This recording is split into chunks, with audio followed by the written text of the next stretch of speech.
안녕하세요. 촌철승부사 가족 여러분.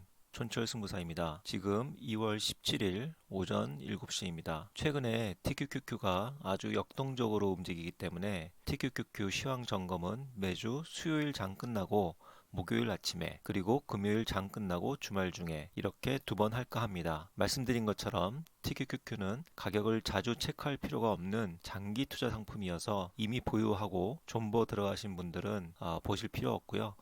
여유 현금이 있어서 저점 매수를 노리시는 분들만 보시면 될 것 같습니다. 그럼 중간 점검 시작하겠습니다. 먼저 중요한 주봉 점검입니다. 2018년 주봉에서 60주 이동평균선을 뚫고 내려온 후 4주차째입니다. 4주차에는 망치형 모습을 보이면서 큰 하락을 보여주었죠. 2022년을 보면 마찬가지로 60주선 이동평균선을 뚫고 내려온 후 4주차에 들어서는데 그 모양이 다행스럽게도 2018년과는 다르게 진행되고 있습니다. 4주차가 현재는 팽이형으로 상승의 모습을 보이고 있네요. 아직 금요일까지 봐야겠지만 반등의 신호탄이 되었으면 좋겠습니다. 그럼 무슨 일이 있었는지 일봉으로 점검해 볼까요? 지난주 2월 10일 목요일에는 세인트루이스 연준 총재가 3월 0.5% 금리 인상, 그리고 향후 3개월에 1% 인상 발언으로 TQQQ가 6.6% 하락했고, 2월 11일 금요일엔 우크라이나에서 미국인 철수, 그리고 침공 임박 뉴스에 9.42% 하락했습니다.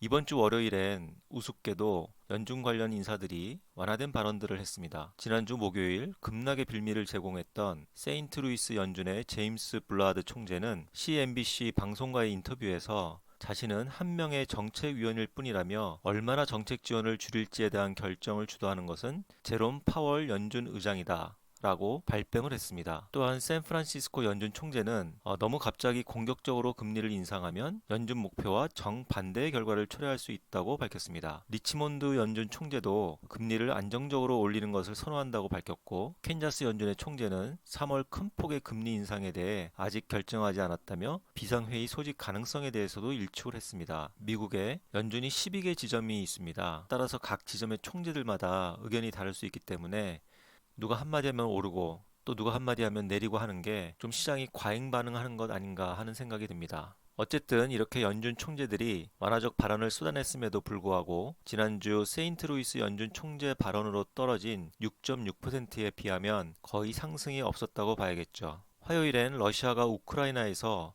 훈련이 끝난 일부 군대 병력을 후방 기지로 복귀시켰다는 소식에 7.2% 상승했습니다. 하지만 역시 지난 금요일 하락폭을 다 만회하지는 못했습니다.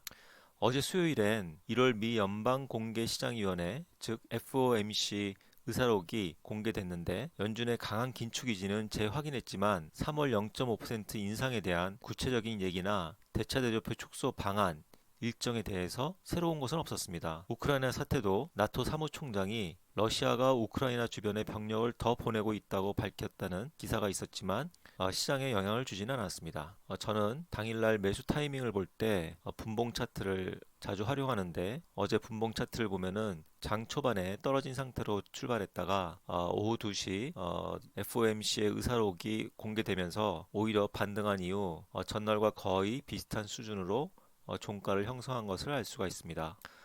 많은 분들이 지금이 사야 할 타이밍이냐고 물어보시는데 사야 할 때인 건 확실하죠. 한 달 반 전만 해도 80불을 넘던 것에 비하면 지금 가격이 너무 싼 가격이 아닌가요?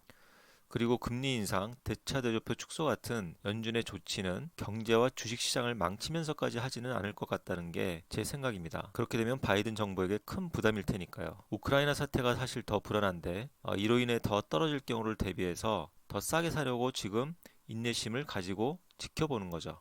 TQQQ에 액면 분할이 없다는 가정하에 2032년 TQQQ 가격은 얼마일까요? 그리고 그 가격에 비하면 지금 5불, 10불 싸게 사는 것 또는 비싸게 사는 게 어떤 의미가 있을까요? 판단은 여러분 각자에게 맡기겠습니다. 일단 저는 이번 주는 제가 말씀드린 것처럼 신저점 갱신 시에만 매수할 생각입니다. 혹시 아나요?